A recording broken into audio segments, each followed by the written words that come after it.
முதல்ல கிழக்கே போகிற எல்லா கமலையும் ஸ்ரீதேவியும் போடுறதா தான் இருந்தேன். அதுக்கப்புறம் தி பிகம் ஸோ பிஸி.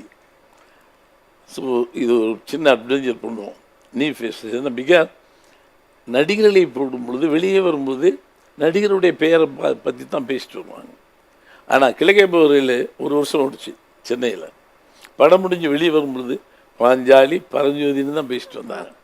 ராதியாங்கிறது இப்போ பாஞ்சாலி பரஞ்சோதி. ஸோ அந்த கதாசிரியனுடைய கதாபாத்திரம் வலிமையாக நிற்கணும்னா நீ ஃபேஸ் வேணும். ஏன்னா ஒரு ஒரு புதுமுகத்துக்கு தான் பேர் தெரியாத ஒரு புதுமுகத்துக்கு பாஞ்சாலின்னு பேர் வைக்கிறேன். ராதியாங்கிறது இப்போ அவன் சுதாகர், அவனுக்கு பரஞ்சோதின்னு பேர் வைக்கிறேன். 2 கதாபாத்திரத்தை பற்றி தான் பேசினாங்க.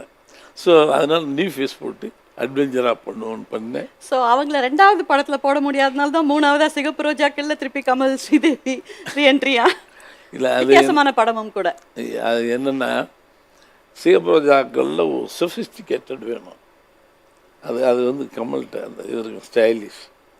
ஸ்ரீதேவி ஒரு பாங்கான பொண்ணு.